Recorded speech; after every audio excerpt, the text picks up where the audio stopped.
So welcome back to Family Music Life Deconstructed. My name is Rich Latta, and today we are going to be talking about something else in the album that I thought was very important. I originally didn't have this set to do, but I was wanting to talk about the sequencing of the album.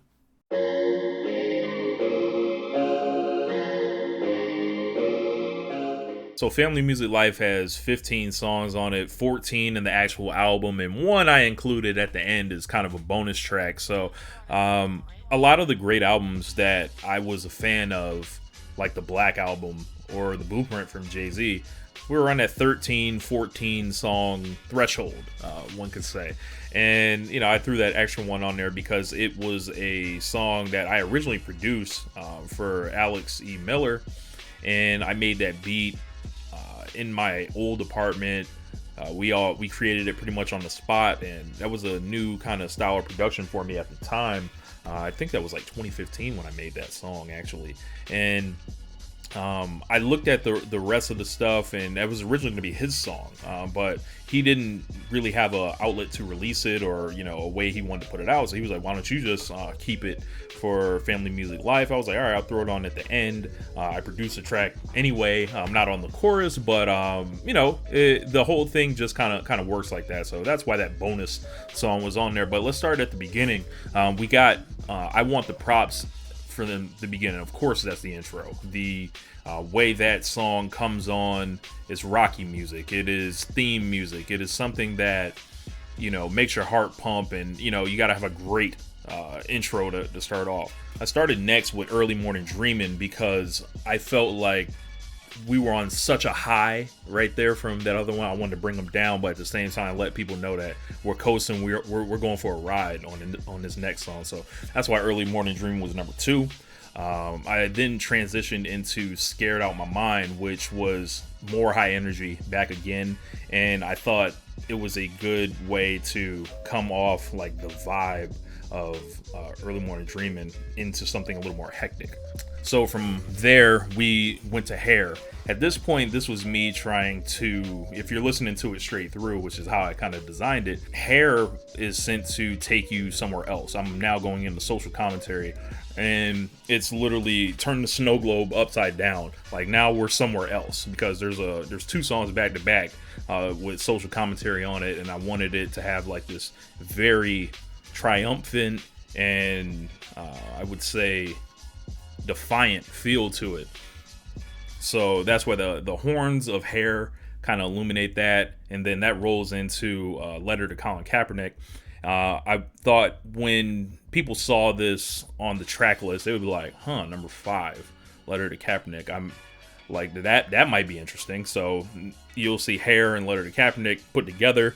They're kind of like, A side and B side. If this was like the 90s, I could put out your A side with Hair on it, B side with Letter to Kaepernick, and I think both of them would get play. So from there, we went to Heard It All Before, and that was just like a place that I wanted to bring it back to talking about myself. It was just more hard hip hop right there, rather than more the social commentary type music. This was just like, yo, this is back to the traditional hip hop and telling my story and bring you guys on a ride. So from there, we got to 180 Seconds. Now this song, as I mentioned on the inspiration for 180 Seconds video, I don't think it fit anywhere else on the album. Like sonically, it's completely different from everything else. The concept is it's a double concept, but it sounds like a party song.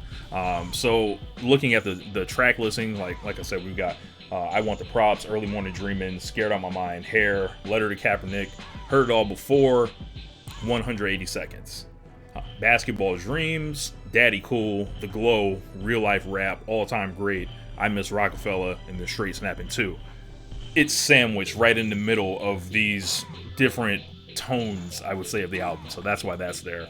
From 180 Seconds, that high energy, that party, that house style music, I bring it back to something very mellow, vibed out, chill, and orchestral, which what Basketball Dreams was. And Basketball Dreams was just this. It's just a beautiful song, I think. So from there, I went to from Basketball Dreams, I took it to Daddy Cool, which is sampled from a disco song, and this was just like, all right, I'm gonna show y'all like a different style on this song. So I slowed it down. Daddy Cool, I'm rapping fast on this one. So it's just bouncing back and forth between, you know, the different vibes is why I started putting this stuff in this order. I've never sequenced anyone's album. I just kind of went, you know, looked at how other people put their albums together, and I was like, all right, let me come up with a formula that makes sense to me. That one it's a double time beat. I think it's like 140 beats per minute. We'll get into it more when it's time to explore that. But the Glow and Daddy Cool similarly sound the same, like as far as like the tempos, the drums, the 70s samples on there. From there, I wanted to step back. And with real life rap, that was like a Nas Book of Rhymes style beat. So it was like I could have put that beat on and kept rapping literally forever. I might pull that song out again in the future and do like Real Life Rap Part 2. Same beat and everything. So that's just like a diary type beat. And I thought, I think it's sampled from like Shinichi Tanabe, some composer, and he put together just this beautiful soundscape. I chopped up and put it back together myself, and it's that, you know, regular 95 or 85 to 90 BPM, something like that. From there, we got into what is some like probably the angriest song on the album, like just as far as the aggression behind it and the, you know, wanting to really make a statement. That would be All Time Great. I believe I sampled, I think it was the Monkees, if I'm not mistaken.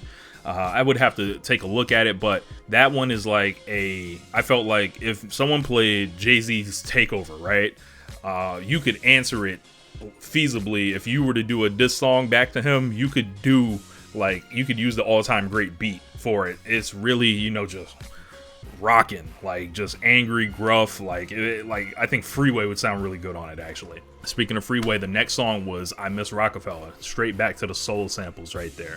And I think that putting I Miss Rockefeller there ties back into this, you know, this missing of like the music of my past. And it was just a cool place to put that there, because I didn't want to put it too early in the album, and I believed in like making the end of your album as strong as you do the beginning.